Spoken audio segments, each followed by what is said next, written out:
Bismillahirrahmanirrahim. Assalamualaikum warahmatullahi wabarakatuh. Perkenalkan, saya Airin Septiani dengan NIM 1052811055525 dari kelas 1B Program Studi Bimbingan dan Konseling Pendidikan Islam.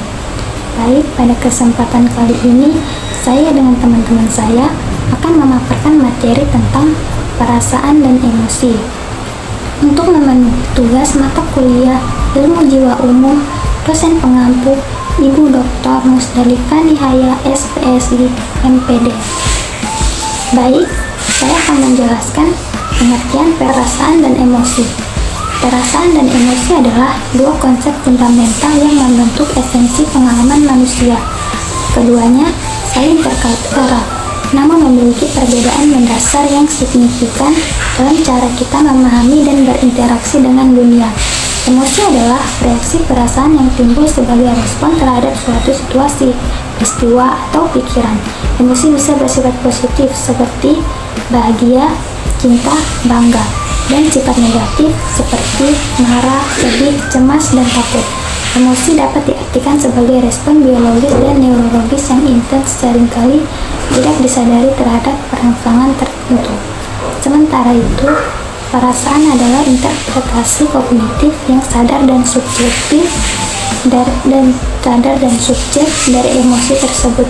Jika emosi adalah respon otomatis tubuh, perasaan adalah cara kita memberi makna pada respon tersebut, dipengaruhi oleh ingatan, keyakinan, dan pengalaman masa lalu kita. Bismillahirrahmanirrahim. Assalamualaikum warahmatullahi wabarakatuh. Perkenalkan, nama saya Ahmad Fauzan Azima, NIM 1052811044425. Saya dari kelompok 9 Ilmu Jiwa akan mempresentasikan yang berjudul Memahami Dinamika Antara Perasaan dan Emosi.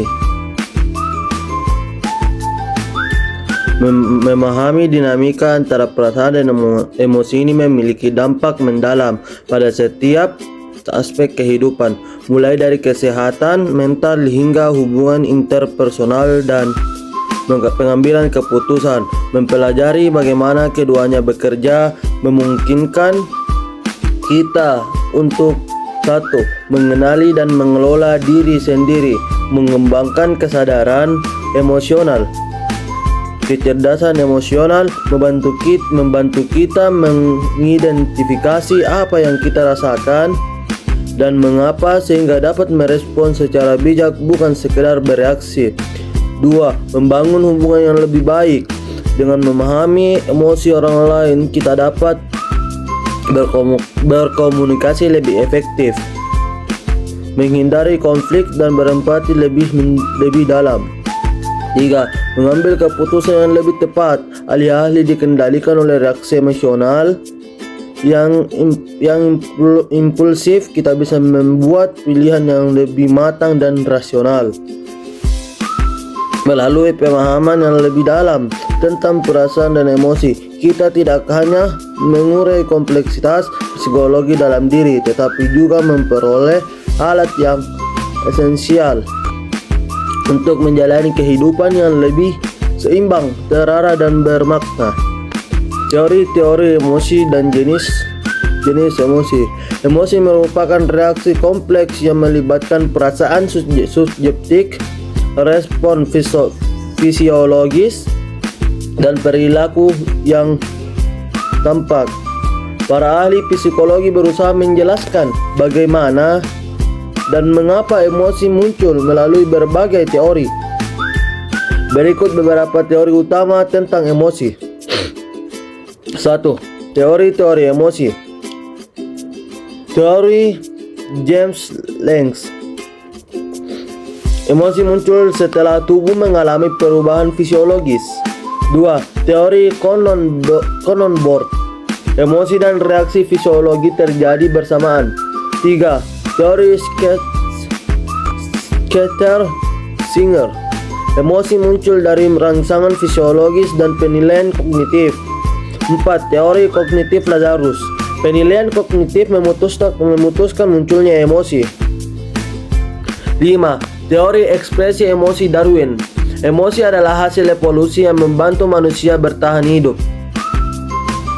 Bismillahirrahmanirrahim. Assalamualaikum warahmatullahi wabarakatuh.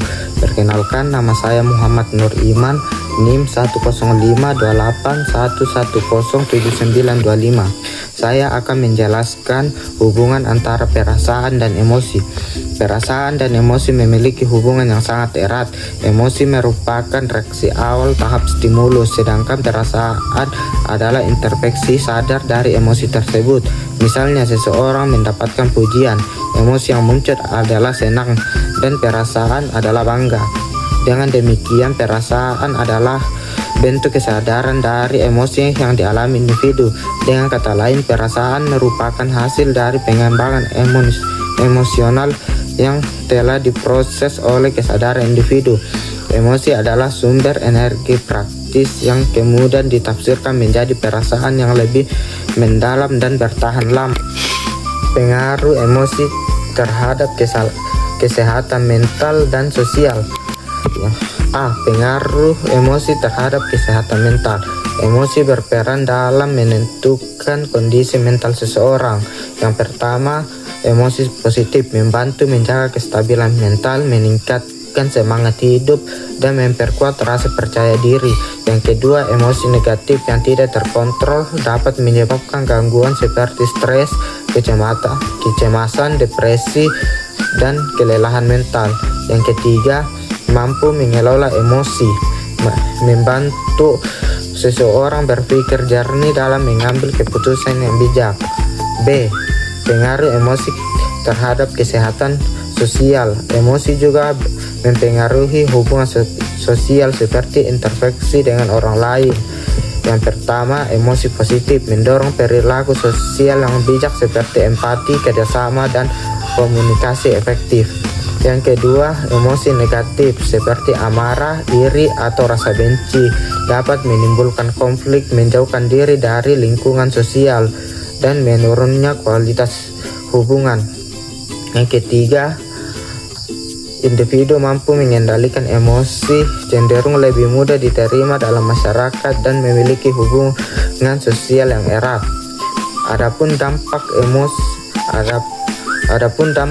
dan cara mengelola emosi. Yang pertama itu dampak jika emosi tidak dikendalikan dengan baik. Caranya pertama, munculnya gangguan mental seperti stres berat, depresi, serta burnout. Yang kedua, terjadinya konflik interpersonal dalam keluarga, pertemanan, atau pekerjaan. Yang ketiga, menurunnya produktivitas dan emosi dan motivasi. Yang keempat, terjadinya isolasi sosial akibat sulit beradaptasi dengan lingkungan. Cara mengelola emosi agar sehat mental dan sosial. Yang pertama, mengenali dan menerima emosi yang dirasakan. Yang kedua, melatih kesabaran dan empati. Yang ketiga, menyalurkan emosi melalui kegiatan positif seperti olahraga, menulis, berdoa, atau bercerita kepada seseorang yang dipercaya. Yang keempat, menerapkan teknik relaksasi seperti meditasi atau pernapasan dalam. Yang kelima, membantu komunikasi yang terbuka dan sehat dengan orang lain.